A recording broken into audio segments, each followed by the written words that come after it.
Amilo. Millie. Hapa ndio kwenu. Millie Odhialbo barabara bwana. Ensure hii barabara imetengenezwa. Tafadhali fanya oversight vizuri, barabara itengenezwe. Nikech Joma be Suba North oknya dak kama ndara chale kama. I mean, the Suba North people cannot live in a place like this. Vumbi na kila kitu. Barabara ya 3 billion, 3 billion. Millie Odhialbo will be left nowhere to hide. This after Foko MP was exposed for failing to do oversight role while this was being constructed in our constituency. Remember, this road is one of the economic liberators of the Suba North, as the people in the video claim. You see, this road heads to the beach, and there are a lot of beachfront properties, fishing activities, and other economic activities. This area is a catch, but the reality is that they have one of the poorest roads I've ever seen. They have one of the worst roads in Kenya. Imagine this road was being built for 3 billion. 3 billion Kenyan shillings. That's money which can build even 2 stadiums. But the reality is that this road is nowhere. The residents are maneuvering through dust and valleys on the road. Imagine a road which has valleys, dubs, deep cuts, and other. When you are driving through this road, you have to meander and be very careful. And it passes one of the most vocal MP constituency, that's Millie Odhialbo, and that's why they decided to bash him, because there is no way he can be vocal in the parliament, but in the ground things are not working the way people want, the people who elected her. Millie Odhialbo, you can do better. We know you decide, come up, hiyo loan wameendea 40 billion, go and work on it so that upewe hiyo 3 billion umalize hii barabara, because if you see clearly, this road has a very good economic impact. The people who are talking there are graduates. They are people who know what they are saying. So, Millie Odhialbo, you are failed in this one.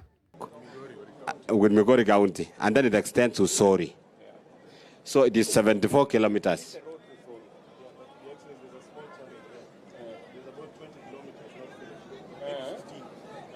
Yeah.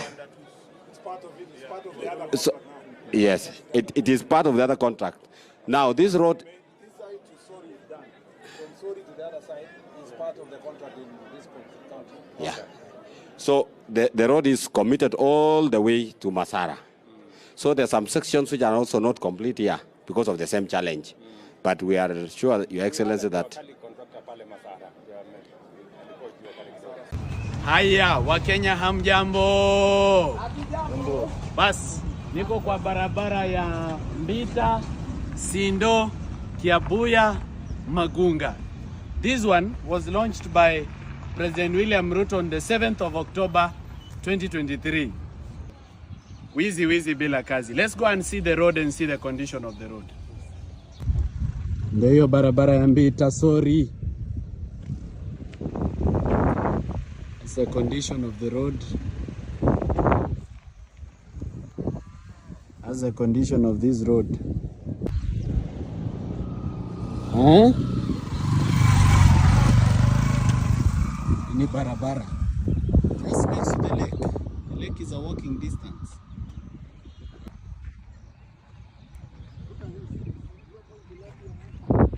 Engineer, unaweza sema aje kuhusu hii barabara? This road is actually just to me, this is more than even a crime scene. It has become a graveyard. This is a crime scene. Watu wa Nyanza. Crime scene. Actually, India. Guy, you people are criminals. This valley is a road. This valley is a road. Hii ni barabara. Angalia hapa. This is actually a road.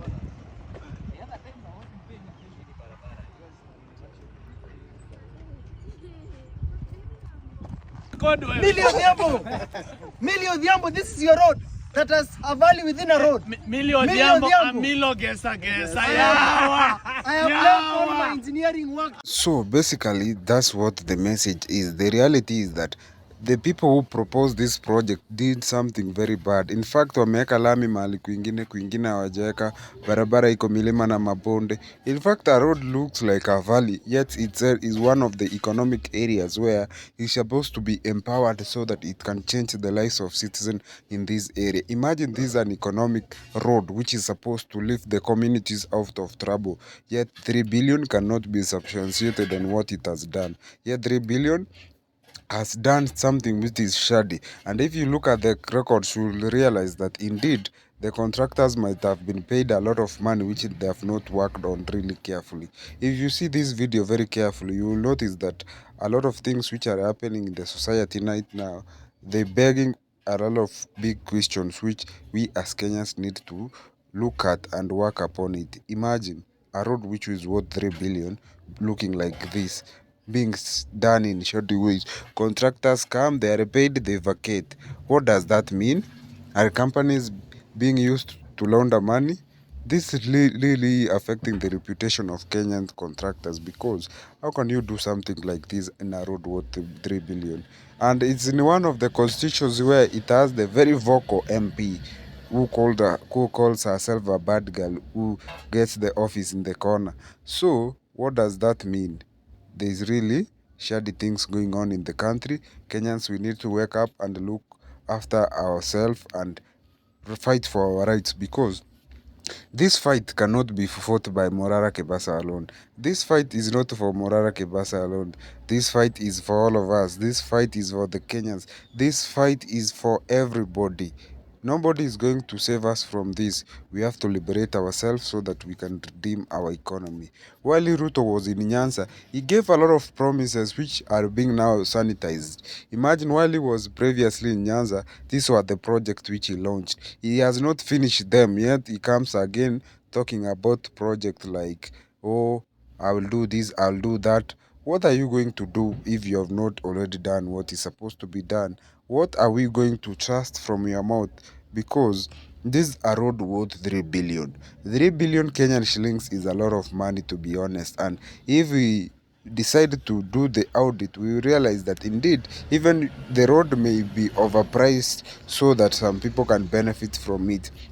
So the question is here, which I want to pose: who do you think is supposed to be held reliable? The contractor, the government, or even the MP of the area? Because these three people, the MP may be aware that this road has been stalled. The resident never demonstrated, they just kept quiet, and even the government never followed on the project it has been launching in the country. So that's one of the biggest problem which is affecting these things in the country. While Morara Kebaso is still on the course of doing this work, many Kenyans have promised to support him financially so that he can continue exposing this project. Indeed, even Ruto went ahead to acknowledge that Morara has done something good, and that's the conversation which should be brought to the table. But the reality is that this guy is a thorn in the feet of the government, and the government has already felt the impact.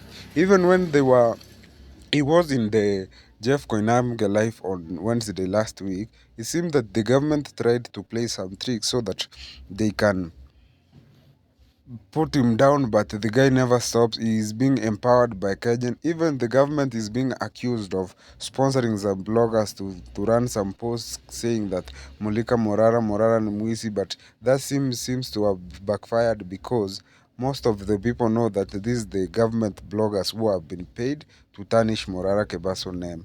Right now, Morara Kebaso is still in Nyanza, and stay tuned. In the next video, we are going to show you something he has exposed.